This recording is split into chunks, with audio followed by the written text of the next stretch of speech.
At nakita ko ang isa pang anghel na lumilipad sa gitna ng himpapawid na may walang hanggang ebanghelyo na ipinahahayag sa mga naninirahan sa lupa sa bawat bansa, lipi, wika at iba't. Sinabi niya ng malakas sa tinig, matakot kayo sa Diyos at magbigay ng walhati sa Kanya sapagkat dumating na ang Kanyang pagtukom. Sambahin niyo siya na gumawa ng langit at lupa, ng dagat at pagkakabal.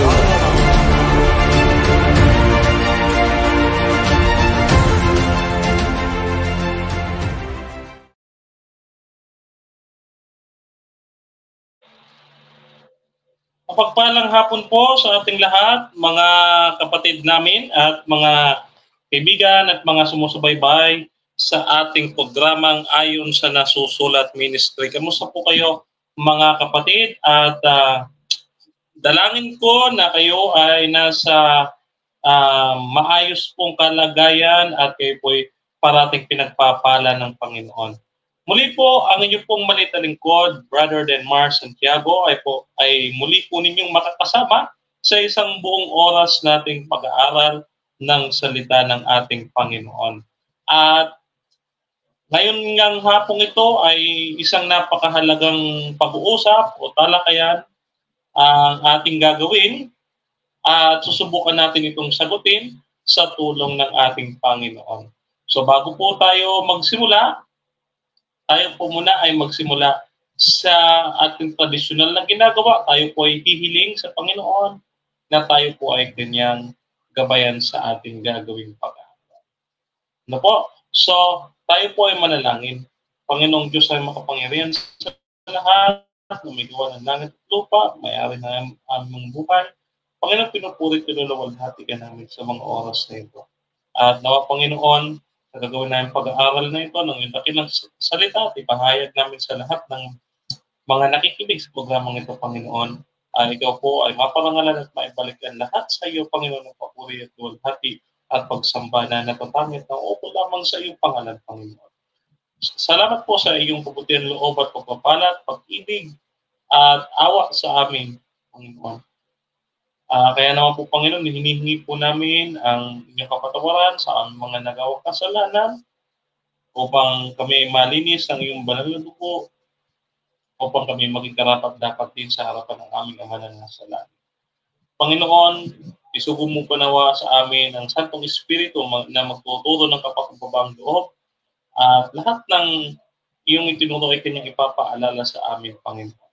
Upang siya namin, Panginoon, ay ikaw lamang po ang makita at marinig ng bawat isa sa amin. Ang inyong pong lingkod ay inyong pong itago sa inyong likuran upang ang programang ito ay maging basbas at pagpapala para sa bawat isa sa amin, Panginoon. At ang programang ito ay patuloy po ninyong gamitin sa inyong pagpapahayag ng walang hanggang ebanghelyo sa lahat ng kinapal sa lupa. Ito po ang aming sakot na langin sa pangalan po ni Jesucristo na aming tagapagligtas. Amen. Ayan, mga kapatid, isang malaking amen, no? At pagpupuri, no, pagpupugay sa ating Panginoong Diyos ang gagawin natin ngayong hapong ito ng ating pag-aaral. No? So bago po tayo magsimula, ay nais ko po sana na pasalamatan ang ating napuntahang iglesia nitong nakaraan, ang Umon, Ragay, Camarines Sur, Seventh-day Adventist Church. Maraming salamat po sa inyo, mga kapatiran, sa buong kapatiran natin diyan na nagpatuloy at nag-asikaso sa atin. Gayon din sa mag-asawang si Nanay Nilda at si Tatay Miring, no? At yung ating mag-asawang Balmes na siyang nag-asikaso po sa atin. No? Yun po. So, maraming salamat po sa inyong pag-iimbit at pagtitiwala sa inyong po kabanlingkod upang pangunahan ang nagdaang serbisyo sa Sabat nitong nakaraang Sabado. So yun po, mga kapatid, ay tayo po ay magsisimula na sa ating programa. Dito mga nakaraan, hindi po tayo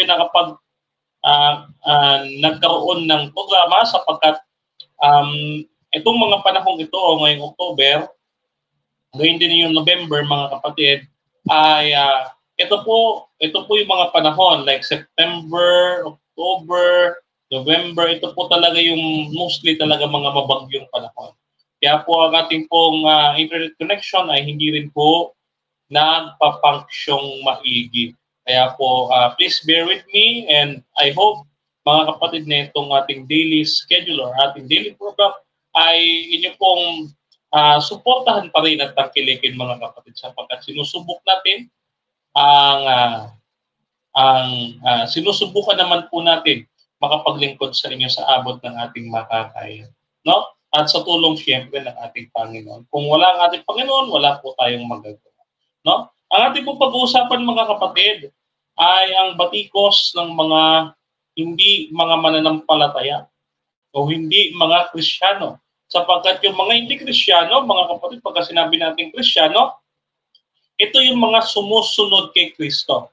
Sa madaling salita mga kapatid, ang hindi sumusunod kay Kristo ay mga hindi Kristiyano. No? Kapag sinabing sumusunod kay Kristo, sila ay naniniwala sa turo ng ating Panginoon. Ano ba ang pinaka-fundamental na turo ng ating Panginoon? Ito po ay ang pagpapakilala. Isa sa mga turo ng ating Panginoon ay ang pagkilala sa iisang tunay na Diyos, mga kapatid.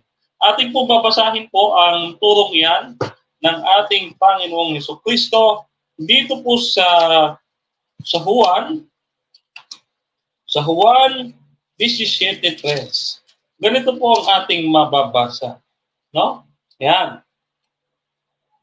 17:3. Okay.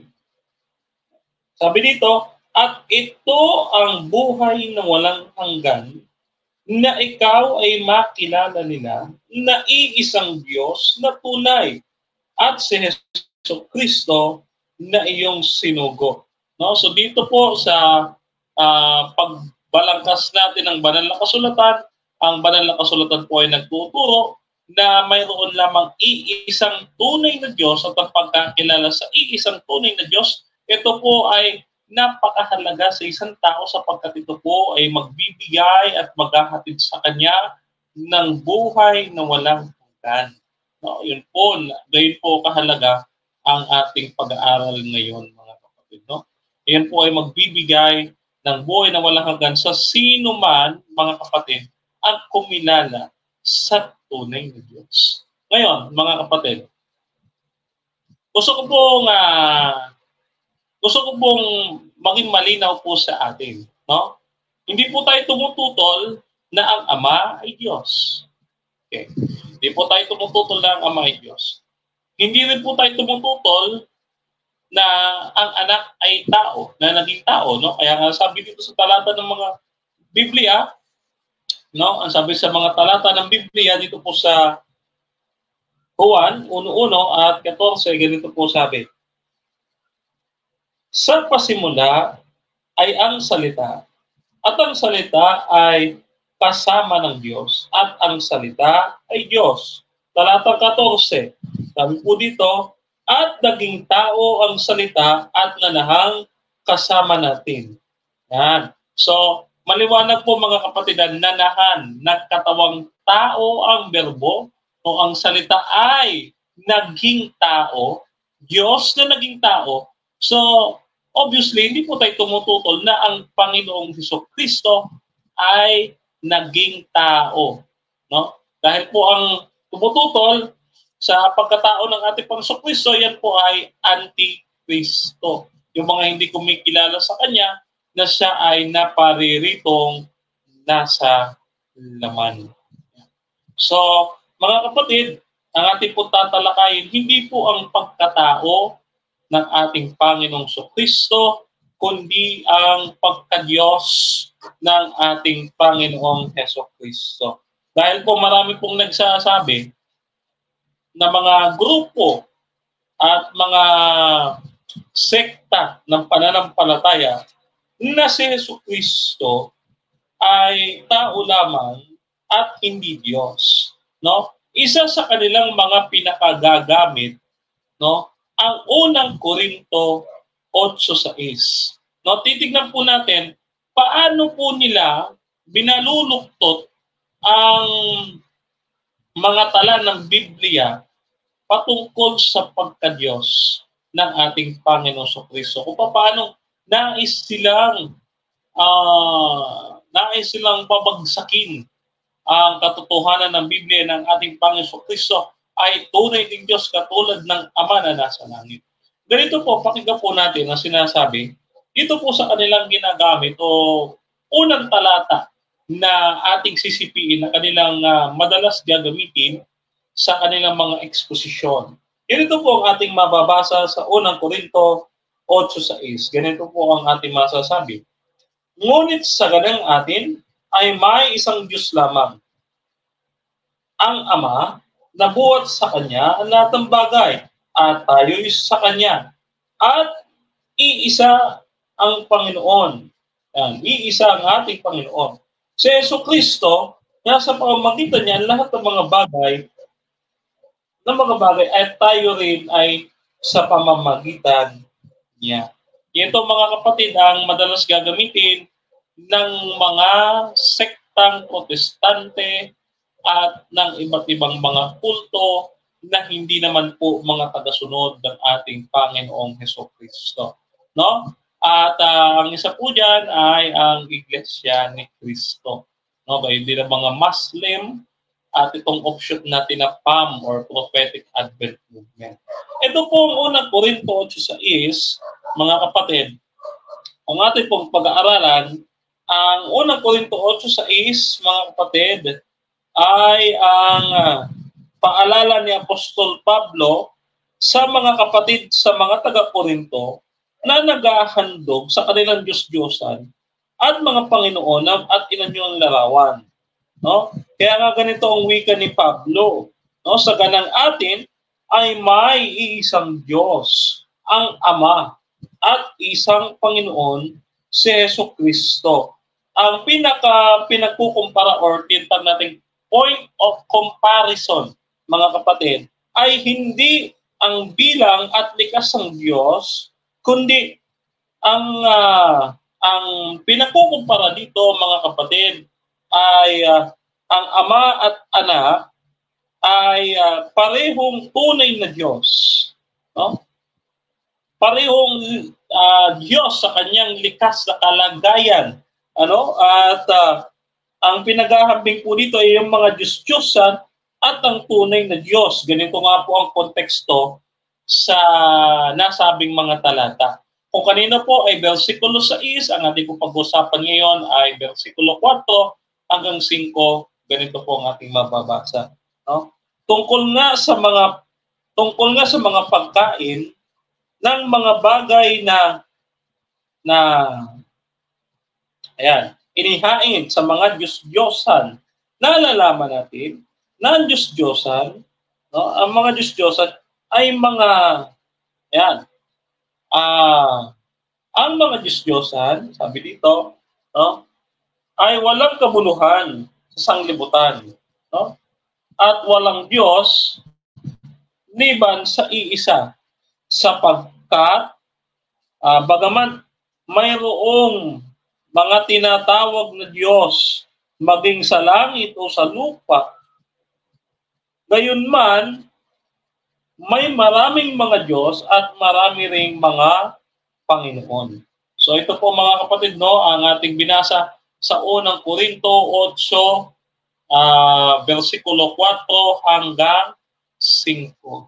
So ang pinag-uusapan ng pinakakonteksto, hindi po pinaglalaban ang Ama at ang Anak, kundi ang pinaglalaban ay ang tunay na Diyos, ang pagkakilala ng tunay na Diyos, ang Ama at ang Anak, at ang mga Diyos-Diyosan. No, ito po ang pinaka-konteksto nito. Kukunin lamang po natin ang konteksto, no? At pagkatapos, mga kapatid, yung salitang lamang sa Greek, no? Pagka sinabi po nating lamang, no? Yung tinatawag nating alethenon, monon alethenon pater, o iisang Diyos lamang. Alethenon, monon, alethenon, theon, pater. Ang ibig sabihin, iisang Diyos, Ama. O iisang Diyos lamang ang Ama. Wala akong ganun eh. Yung alethenon, monon, theon, de pater, or hos pater. Wala akong ganun. Wala po nakasulat sa Greek na ganun. Ang tawag po dito, mga kapatid, ay supplied word ng translator. Ano po yung sinasabi natin, supplied word of the translator? Ang supplied word ng translator, mga kapatid, ito yung idinagdag lamang ng translator. No? Ito ay mayroong supplied. Kumbaga, pagka sinabi supplied, ito ay ipinasok lang, wala naman talaga sa konteksto ng talata. No? Kasi dito, kung ipapapalagay natin na ang ating Panginoong Kristo ay hindi Diyos at iisang Diyos lamang ang Ama. Sabi dito, no? Mayroon sa ganang atin ay may iisang Diyos lamang ang Ama. At may kaduktong ito eh. Sabi, mayroong iisang Panginoon lamang ang Panginoong Hesukristo. Si Hesukristo, no? Sabi sa talata, lilitaw po mga kapatid na ang Ama sa langit ay hindi Panginoon. Ay baka po sabihin po nila, tatalo na naman po sila sa Gawa 2:36. Hahabulin po natin sila. Pero bago po yan, gusto ko pong ipapansin po sa inyo yung binabanggit dito. Ang sabi dito, at iisang Panginoon lamang si Hesukristo na sa pamamagitan niya ang lahat ng mga bagay, no? Ayun, no? Sa pamamagitan niya lahat ng mga bagay at tayo'y sa pamamagitan niya. So ano po ang ibig sabihin po dito ni Apostol Pablo? Makikita po natin, ang pagkakagamit ni Apostol Pablo ay ang kanyang pagsisipi dito kay Juan. Ano ba ang sinasabi ni Juan? Kanina po, balikan po natin yung aking sinasabi kanina. Dito po sa mga talata po ng Kapitulo 1, versikulo 3 ng Juan. Ganito po ang ating mababasa, mga kapatid. No? Ang lahat ng mga bagay ay ginawa sa pamamagitan niya.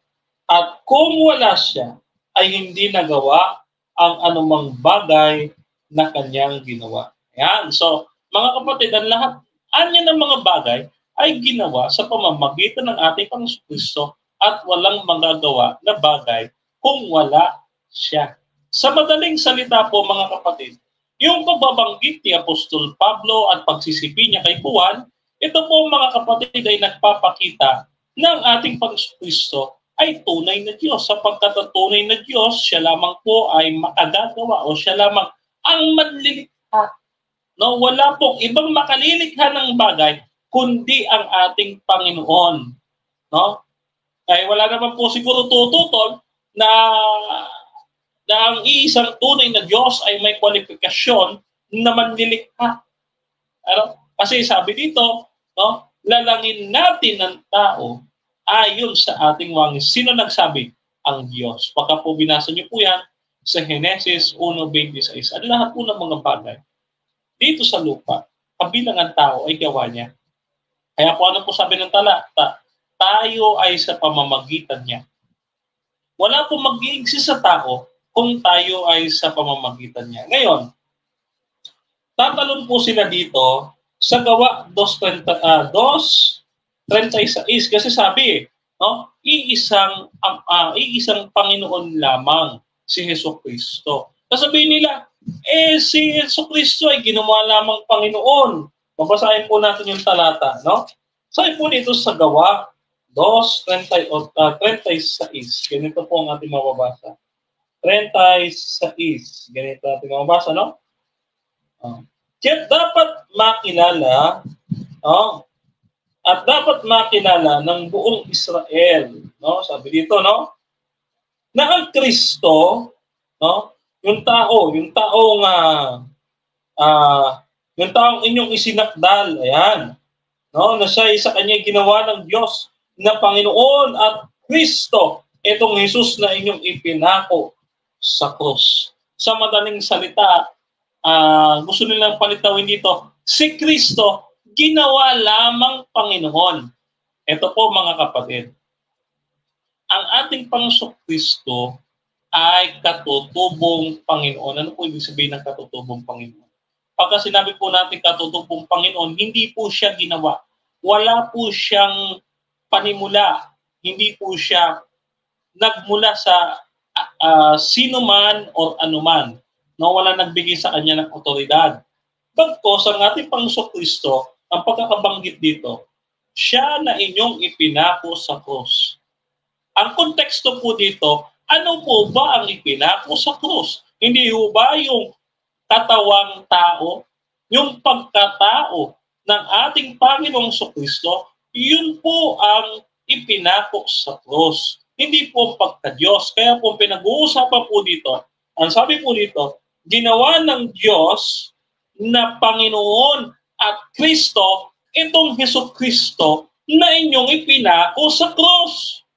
Ayun po ang konteksto noon. Dahil ang ating Panginoong Kristo ay may dalawang kalikasan. Una ay ang pagka-Diyos at ang ikalawa ay pagkatao. Nandito po sa konteksto, no? Ipinako sa krus. Sino ba ipinako sa krus? Diyos na Kristo o tao na Kristo? Ito po yung maliwanag na ang pagkatao, human nature ng ating Panginoong Kristo ang ipinako sa krus. Ito po kasi yung kanilang gustong palitawin. Kaya po sabi nila, iisa lamang Panginoon. So hindi na Panginoon ng Ama. Kasi sabi, iisa lamang. May lamang eh. Yung word na lamang ay ibabalik natin sa kanila. Ano? Ngayon, ito po mga kapatid, no? Isa pa pong pagsagot natin sa mga talatang kanilang ani ay ginagamit nila, no? Tingnan po ninyo, no? Ito po ang sabi. Wala po kasi problema dito sa sinasabi nilang unang Korinto 8:6. Pag tinanggal po natin yung salitang lamang dito, mabasahin po natin, no, yung walang salitang lamang. Ganito po sabi ng Biblia, no? Sa ganang atin, no? Sa ganang atin ay may iisa, iisang Diyos Ama, iisang Diyos ang Ama, nasa lahat na nasa Kanya ay sa pamamagitan ng lahat ng mga bagay, at iisa lamang Panginoon, si Jesucristo, na sa Kanya sa pamamagitan ng lahat ng mga bagay at tayo sa Kanya. No? So, maliwanag po dito, pinakikilala ni Apostol Pablo na ang persona ng Ama at ang persona ng Anak ay iisang Diyos. O magkapareho po sila ng kaligtasan na pagka-Diyos. Hindi po diyan pinaglalaban ang Ama at ang Anak. No? Yan po yan. Wala naman po tututol na mayroon namang iisang Ama lamang talaga. Isa lang naman po talaga ang Ama eh. Hindi po pwedeng dalawa. Kaya nga po ganito po ang sabi ni Propeta Malakias. Sa Kapitulo 2, versikulo 10, ganito ang sabi, mga minamahal. Hindi ba iisa lamang ang ating Ama? Hindi ba iisang Diyos lamang ang lumalang sa atin? Hindi nga tayo ay hindi ba iisa lamang ang lumalang sa atin? Ayan, so sabi ni Propeta Malakias, So dito, sabi, mayroon lamang tayo iisang Ama lamang. Siyempre, mga kapatid, isa lamang talaga ang Ama, hindi po pwedeng dalawa, hindi po pwedeng tatlo. No? Isa lamang ang Heavenly Father. No? At hindi po pwedeng tawagin Father ang Pari. Yan. Sesegue ko po yan, mga kapatid. No? Ngayon, balikan po natin yung kanilang argumento. No? Ano po yung kanilang argumento na kanilang nais ipagdiinan, mga kapatid? Katulad na lamang ng kanilang paboritong sitasin, no? Ano po yung kanilang paboritong sitasin bukod sa unang Korinto 8:6, no? Ang kanilang nais sitasin ay ang eto. Okay. Pupunta po tayo ngayon sa kanilang paboritong sisitasin. Okay. Ang sabi dito, mga kapatid, okay, sa kanilang pinagagamit na o interpretasyon nila, no? Yan. Na ang ating Panginoong Kristo daw ay tao, no? Tao lamang, no? Dito natin mababasa yan sa Juan. Dito po sa kapitulo 8, versikulo 40, ganito po ang ating mababasa. Juan 8:40. Sagutin po natin ito, mga kapatid, no? Gusto ko po maging malinaw po sa ating lahat ito, no? Sabi po dito, 40, no? Yan. Sabi niya, subalit, no? Ngayon pinagsisikapan ninyong ako'y patayin. Isang tao na nagsasabi sa inyo ng katotohanan na aking narinig sa Diyos. At ito ay hindi ginawa ni Abraham. Ang kanilang pagdidiin dito, mga kapatid, no? Iba daw yung pinanggalingan ng katotohanan ng Diyos at si Kristo na tao. Lagi nilang pinagkukumpara dito yung ama at yung anak. No? Lagi nilang pinagkukumpara, lagi nilang pinagtatalo.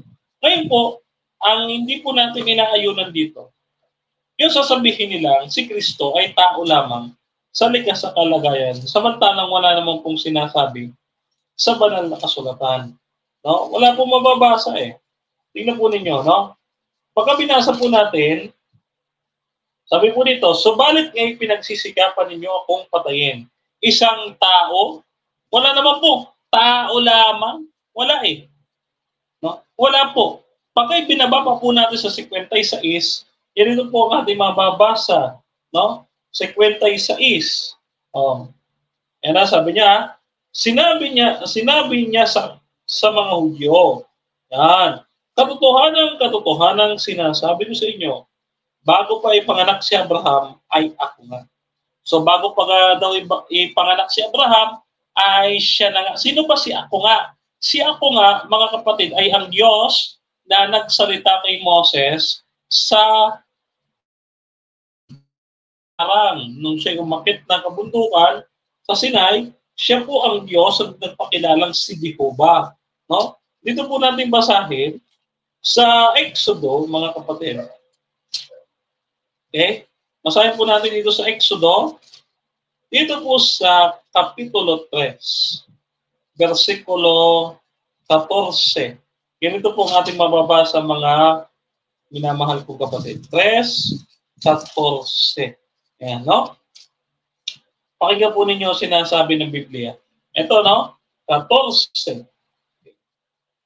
Sabi dito, sinabi ng Diyos kay Moses, ako ay si ako nga. At kanyang sinabi, ganito ang sasabihin mo sa mga anak ni Israel. Sinugo ako ni ako nga. Yan ha? So, sinabi pa ng Diyos kay Moses, ganito sasabihin mo sa mga anak ni Israel. Sinugo ako sa inyo ng Panginoon, ang Diyos ng inyong mga ninuno, ang Diyos ni Abraham, ang Diyos ni Isaac, ang Diyos ni Jacob, at ang aking pangalan magpakilanman, ito ang inyong itatawag sa akin, at ako, no? Ako, sabi niya, no? Ako ng lahat ng mga inyong lahi, no? So, lahat ng inyong mga lahi. Okay? So, inyong sinasabi ng Panginoon kay Moses, no? Na siya ay tatawaging ako nga sa lahat ng kanilang lahi. So, madaling salita, mga kapatid, ay pinaalam sa atin ng ating Panginoong Kristo na itong pangako ng Diyos na siya ay tatawaging si ako nga magpakilanman sa lahat ng lipi ni Israel, ay ito po ay binigyan ng katuparan, no? O binigyan na pinakita ng ating Panginoon kay sa mga Hudyo na siya nga yung Diyos na nagpakilala kay Moises sa parang na siya ay nagpakilala na si Jehovah, no? Ayan. So, ano pa po ang kanilang madalas gagamitin, no, upang masabi na ang ating Panginoon ay hindi tunay na Diyos, no? Ito po, no? Ito po ay kontrobersyal na talata, no? Ito po Mateo 24, Mateo 24:36, no? Anya, hindi daw tunay na Diyos ang ating Panginoon Kristo dahil hindi niya alam lahat ng mga bagay, no? Dahil kung siya ay tunay na Diyos, Alam niya kako ang lahat ng mga bagay, no? Sabi ho dito, Mateo 24:36, no? Ang sabi ay ganito, 36, mga kapatid, no? Yan. Basahin po natin. 36, no? Yan. So binabati po natin kung mayroon mang nanonood sa atin dito sa YouTube. Ito po yung ating kaunang-unahang live sa ating YouTube, no? YouTube channel, no? So sinubukan lang po natin kung gagana ang ating YouTube, no? Mateo 24:36. Ganito sabi. Subalit tungkol sa araw at oras na iyon ay walang makakaalam, kahit ang mga anghel sa langit at ang anak, kundi ang Ama lamang. No, dito na naman may mababasa na naman tayong ang Ama lamang ang nakakaalam ng lahat ng mga bagay. Anya, ito na naman yung kanilang sasabihin. No? Sasabihin talaga ang Panginoon ang tunay na Diyos lamang diyan ay ang Ama dahil alam niya lahat ng mga bagay, hindi ba? Ganyan po kasi ang kanilang ididiin. So bakit ano po ang ibig sabihin ng word na nakakaalam? Yan po ay galing po sa Griegong salita na ido. No, ang ido, mga kapatid, ang ibig sabihin po niyan sa Greek lexicon and Strong Concordance, ang sabi po diyan, ang salitang ido, no? Ang ido is to saw, to know, to see, to tell, no? To sure, okay? To look, to aware, to understand, and to perceive, no? So yung salin na nakakaalam, yun po ay maling salin. Ang tama po pagkakasalin diyan, na pagkakagamit po diyan, dito po matatagpuan natin, no, sa John chapter 3 verse 8, ang pagkakagamit po ng salitang ido ay makapagsasabi or tell. No one can tell. No, ibig sabihin, kung ating babasahin ito, no, ngunit tungkol sa araw at oras na iyon, walang makapagsasabi, kahit ang mga anghel sa langit o kahit ang anak, kundi ang Ama lamang. So parang ganito po mga kapatid. Sa madaling salita, ayaw sabihin, alam ng ating Panginoon kung kailan. Ayaw niya lamang sabihin. Bakit? Kasi mga kapatid, bagaman alam na natin na darating ang ating Panginoon ay ang tanging makapagsasabi lang talaga kung kailan ay siya lamang. No? Yung specific na araw at oras, siya lamang ang makapagsasabi. No? So, ayaw niya sabihin, ang Ama lamang ang magsasabi. Sa madaling salita, hindi sinasabi dito na hindi alam ng ating Panginoon. Halimbawa ay ay ganito, no? Sa Sabado ako ay pupunta sa San Pedro, Laguna. Yan. Pag po sinabi kong pupunta ako ng San Pedro, Laguna, alam po ba ninyo kung anong oras ako darating? Hindi po, di ba? So, ang logic po dito, ako lamang ang makapagsasabi kung anong oras ako darating sa Sabado sa San Pedro, Laguna. No? So, ganun po yun mga kapatid. At dito po ay nakikita natin na maliwanag na alam ng Panginoon kung kailan. Ngunit yung specific na oras at araw, ayaw niyang sabihin, kanyang ipinaiiwan ito sa Ama na nasa langit. Ito po ang kanyang nais sabihin sa atin. No, hindi po niya sinasabi na hindi niya alam. Marahil ay napagkakamali ninyo mga kapatid, no? At baka maging kamalian sa inyo ang sinasabing ito ni Juan, ni Pedro, no? Pasensya kayo, no? Nagkamali, no? Juan 1:21-17, no? Sisipin natin dito sa aklat ni Juan sa bersikulo 17, no? So balik si Pedro ang nagsasalita dito, mga kapatid. Ang sabi ni Pedro ay ganito, no? Ito sabi niya. Okay. Juan 21:17. Ito yung kanilang pag-uusap ng ating Panginoon, no? Nung siya'y nabuhay na mag-uli, mga kapatid, no? Ito. Sinabi niya sa kanya na ikatlong pagkakataon, Simon, anak ni Juan, minamahal mo ba ako? Nalungkot si Pedro. Sa pagkatatlong ulit na sinabi sa kanyang, minamahal mo ba ako? Ito ang sinabi niya sa kanya, Panginoon, nalalaman mo ang lahat ng mga bagay. No? Ayan, no? Nalalaman mo na ikaw ay aking iniibig. Sinabi niya sa kanya, pakanin mo ang aking mga tupa. So dito po mga kapatid, alam po ng Apostol Pedro, no, kahit ni Juan, na ang ating Panginoon Kristo, alam niya ang lahat ng mga bagay. Ay bakit po may nagsasabi na hindi alam ng ating Panginoon Kristo ang lahat ng mga bagay, samantalang kung ating pong babasahin po sa Biblia, alam po ng ating Panginoon Kristo ang lahat ng mga bagay sapagkat siya nga po si Jehovah na hinausap ni Moses. So sa paanong paraan natin masasabi na ang ating Panginoon Kristo ay mayroong hindi alam? No, alam niyo po lahat ng mga bagay. Ang kanyang mga alagad na po nagsabi, sino po ang ating paniniwalaan? Kayo po ba natutol sa pagkatiyos ng ating Panginoon Kristo? O ang mga alagad na nagsisunod sa kanya at nakakilala sa kanya nung siya po ay nagkatawang tao? No? At isa pa po dyan, mga kapatid, ang konteksto po ng gawa, uno, no, na sinasabi ng ating Panginoon Kristo at sinasagot niyang muli ang katanungan iyan. Sabi niya, no, 1:7, at sinabi niya sa kanila, hindi ukol sa inyo na malaman ang mga oras at mga panahon na itinakda ng Ama sa pamamagitan ng kanyang sariling autoridad. Ang sinasabi ng ating Panginoon Kristo, hindi niya pakikilamanan ang otoridad ng Ama na magsasabi kung kailan siya darating. Sa madaling salita, mga kapatid, hindi niya pangihimasukan ang otoridad ng Ama. Hindi dahil mas mataas ang Ama.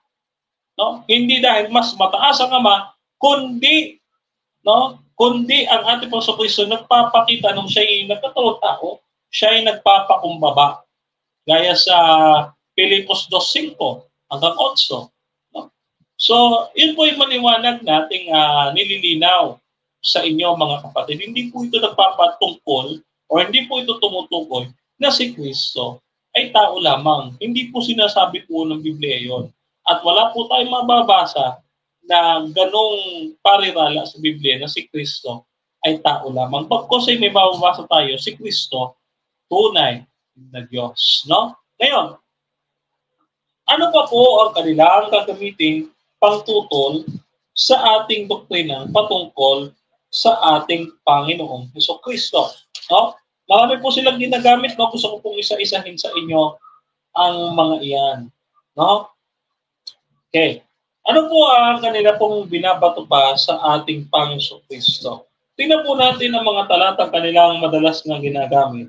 Katulad na lamang ho ng Ezekiel 28:2 at Hoseas 11:9. No? Tingnan po natin, no? Ano po ang sinasabi ng Ezekiel? No? Ezekiel 28:2. Ganito ang sinasabi. Anak ng tao, sabihin mo sa prinsipe ng Tiro. Ayan, prinsipe ng Tiro ang kausap dito ha. Sabihin mo, ang inutusan nito ay si Propeta Ezekiel, mga kapatid. No? Ang sabi ni Propeta Ezekiel ay ganito. No? Ganito sabi ng Panginoon Diyos, sapagkat ang iyong puso ay nagbataas at iyong sinabi, ako'y Diyos. No? Ako'y Diyos at ako'y uupo sa upuan ng Diyos. At sa gitna ng mga dagat, gayon man, ikaw ay tao at hindi Diyos. Yan. So dito po, pinuputol na po nila yung pagbasa, mga kapatid. No, pero po may kaduktungin eh. Sabi dito, bagaman iyong inilagak yung puso, yung puso na parang puso ng Diyos. No? So yan. Dito po, ay maliwanag daw niya na ang Diyos hindi pwedeng maging ang tao ay hindi pwedeng maging tao. Ang tao ay hindi pwedeng maging Diyos. No? Ikaw ay Diyos at hindi tao. O nga naman mababasa na ang Diyos ay hindi tao. Nasasabihin nila, paanong naging tao ang Diyos? No? Paano naging tao ang Diyos? Una po, mga kapatid, ang konteksto po ng talata ating pong babasahin. Una, ito po ay pumapatungkol sa prinsipe ng tiro na nagmamataas. Ano po ang sabi dito? Iyong inilagat ang iyong puso na parang puso ng Diyos. No? At sabi dito, sapagkat ang iyong puso ay nagmataas, ang ating Panginoon po ay nagmataas? Hindi po. No? Sapagkat siya nga po ay nagpakumbaba sa krus. No? Pilipos 2:5 hanggang 8. Ganito po ang ating mababasa sa Pilipos. Pilipos 2:5 hanggang 8. Ganito po ang ating mababasa, mga ginigilo kong kapatid. Sabi ko dito, Pilipos 2:5. Ganito ang ating mababasa. No? At siya ay bagaman nasaan yung Diyos, ay hindi niya itinuring na isang bagay na panghawakan ang pagiging kapantay ng Diyos. O, huwag niyo muna putulin. May kaduktong pa yan. No? Kundi, hinubaran niya ang kanyang sarili at kinuha ang anyong alipin at naging katulad ng tao. At palibasa ay natagpuan sa anyo ng tao, siya ay nagpakumbaba sa kanyang sarili at naging masunurin hanggang sa kamatayan, maging sa kamatayan sa krus. Yan. So mga kapatid, ang ating po Panginoong Kristo ay nagpakumbaba, no? Hindi niya inisip na pantayan ang Ama. Okay? So dito po mga kapatid, malabo po talaga na ito ang ating Panginoong Kristo. Malabo po ito, hindi po ito pumapatungkol sa ating Panginoong Kristo. Ito po ay tumutukoy sa prinsipe sa tiro. Ay maliwanag naman po eh. Ganito po sabi, anak ng tao, sabihin mo sa prinsipe ng tiro. Prinsipe po ng tiro ang kausap. Ngayon, kung ganyan po mga kapatid, no, pinagagalitan ng ating Panginoon itong prinsipe ng tiro na hindi naman po ginawa yan sa ating Panginoong Kristo. Ano? So, ganito lamang kaikli yung ating sagot actually. At ito po sa Isaiah 11:9, mga kapatid, yung kanilang ginagamit. Sabi ito, Isaiah 11:9, ganito ang ating mababasa. No? Ito po sabi sa Tagalog. Okay. Hindi ko isasagawa kabangisan ng aking galit, hindi ako babalik upang ipahamak ang Ephraim. No? Ayan. Sapagkat ako'y Diyos at hindi tao, ang banal sa gitna mo at hindi paririto na may galit.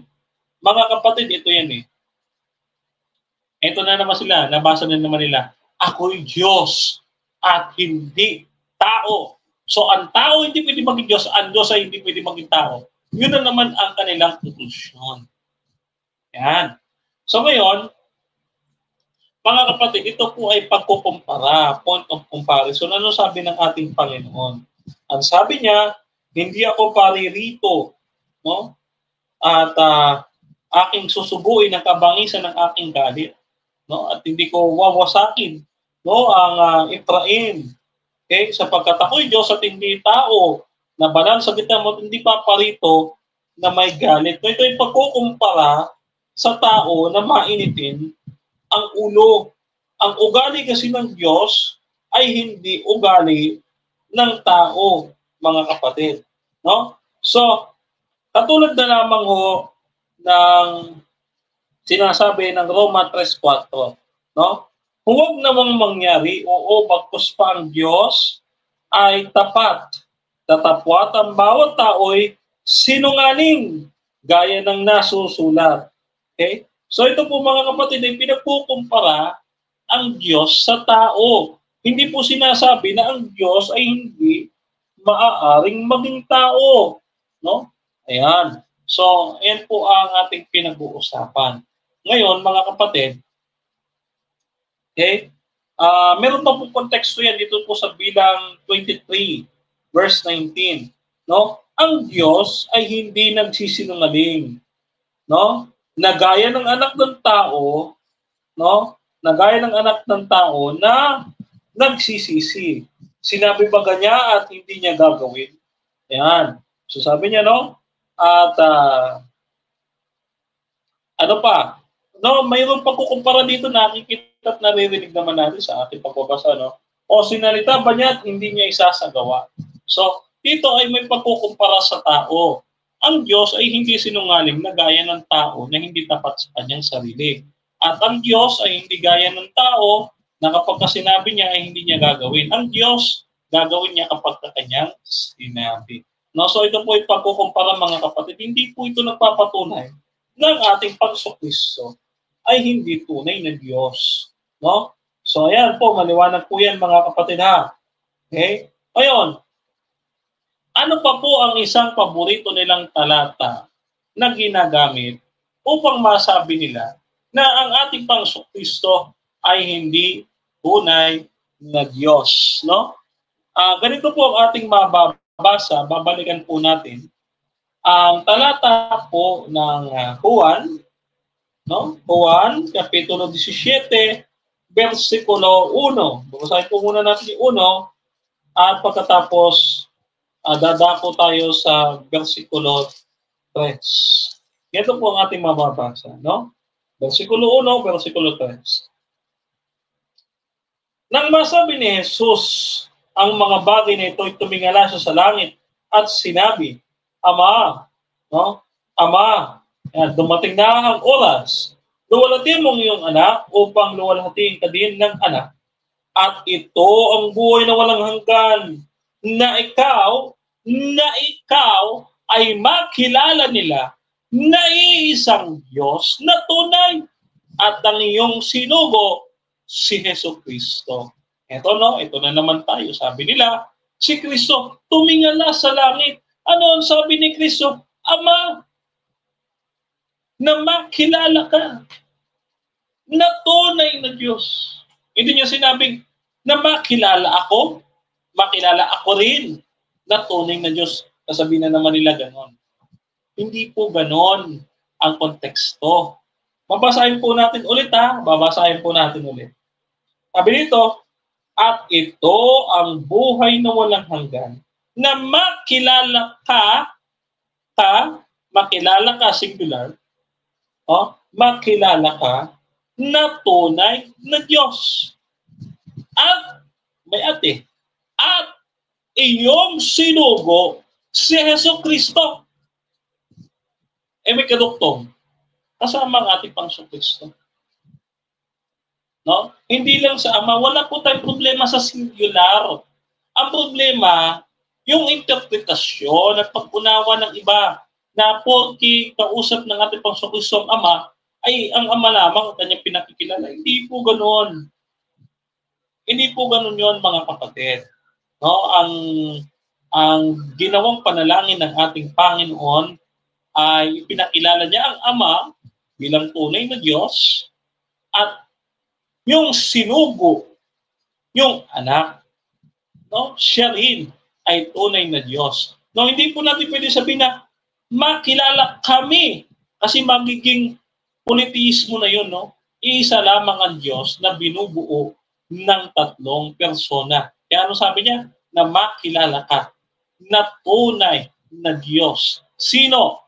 Yung Ama na kausap niya at yung sinugo, si Jesucristo. No? Ayan, maliwanag po yan, mga kapatid. So, ito, mga kapatid, ang kanilang mga paboritong talata na kanilang ginagamit.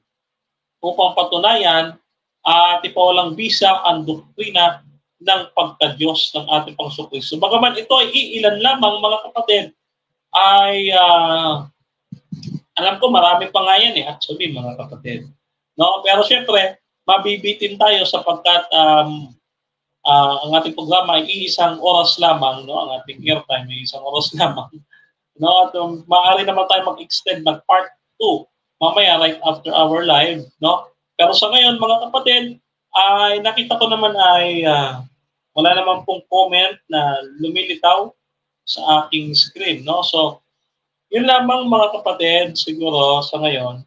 At nawa mga kapatid, no, ay naging malinaw sa atin itong mga ginagamit ng mga Iglesia ni Cristo, mga PAM, no, at saka yung mga Muslim, no, na ginagamit nila si Cristo nga daw ay tao.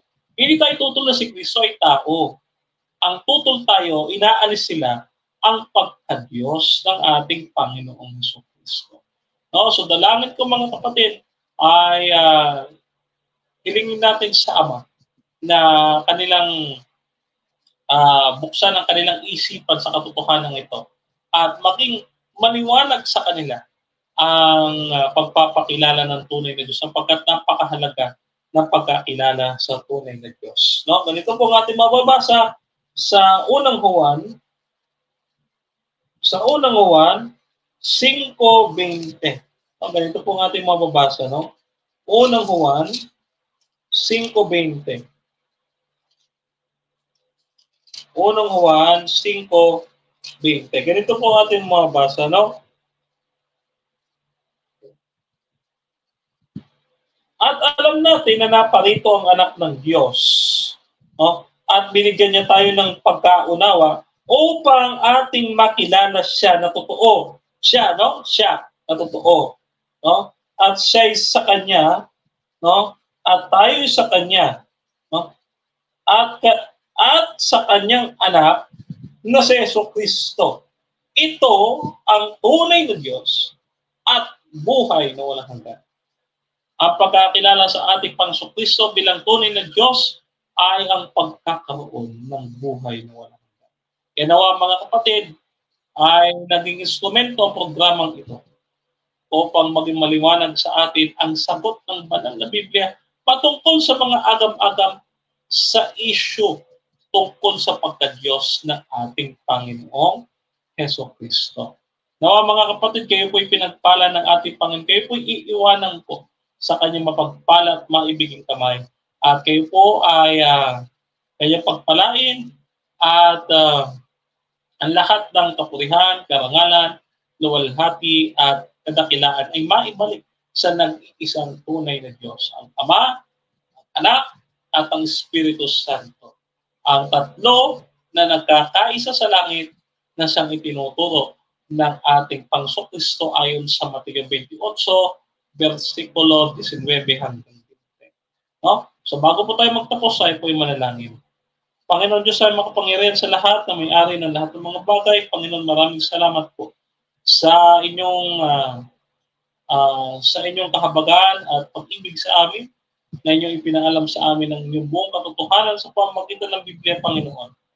At nagpapasalamat po ang inyong pong lingkod na siyang inyong ginamit na instrumento, Panginoon, upang sa rin maihatid ang mensahe ng iyong katotohanan sa lahat ng mga hindi sumasampalataya.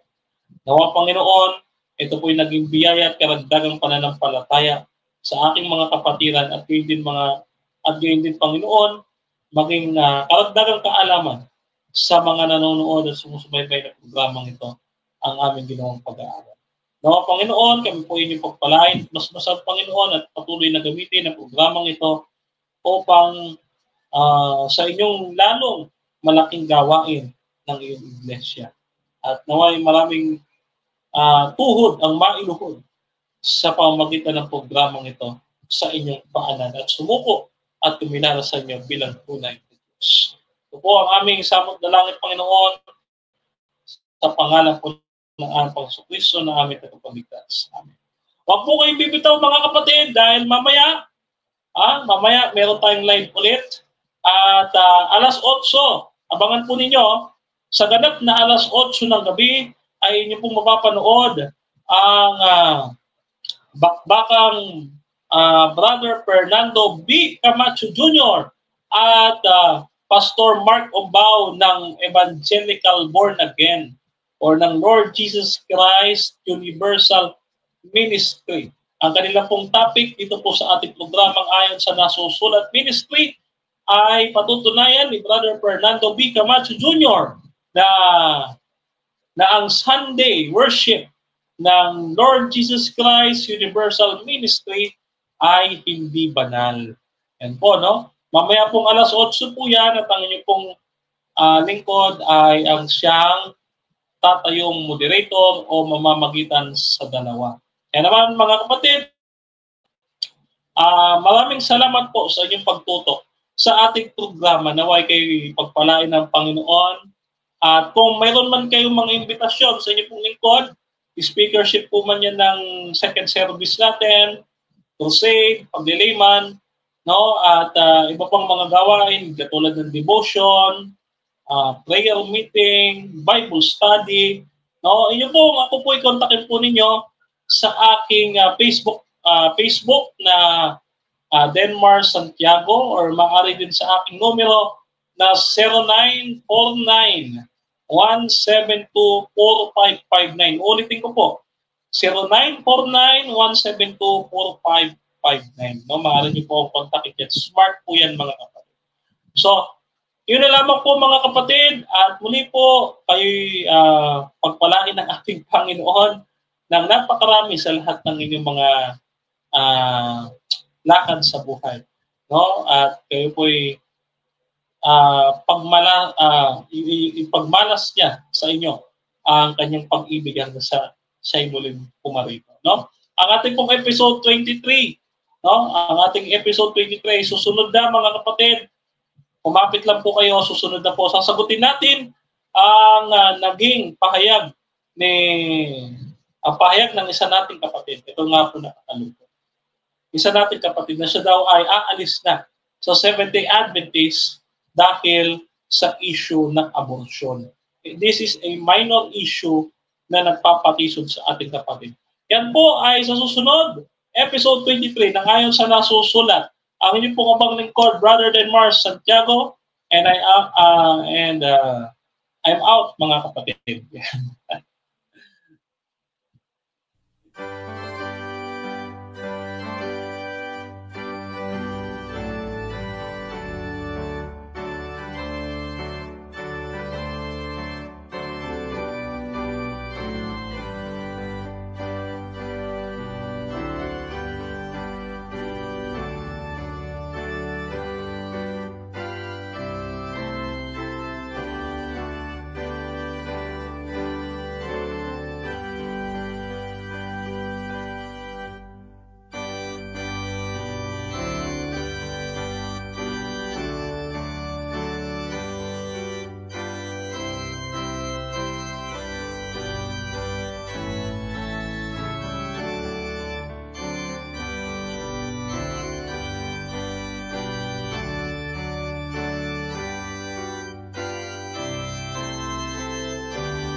At nakita ko ang isa pang anghel na lumilipad sa gitna ng himpapawid na may walang hanggang ebanghelyo na ipinahahayag sa mga naninirahan sa lupa sa bawat bansa, lipi, wika at bansa. Sinabi niya ng malakas sa tinig, matakot kayo sa Diyos at magbigay ng walhati sa Kanya sapagkat dumating na ang Kanyang pagtukom. Sambahin niyo siya na gumawa ng langit at lupa, ng dagat at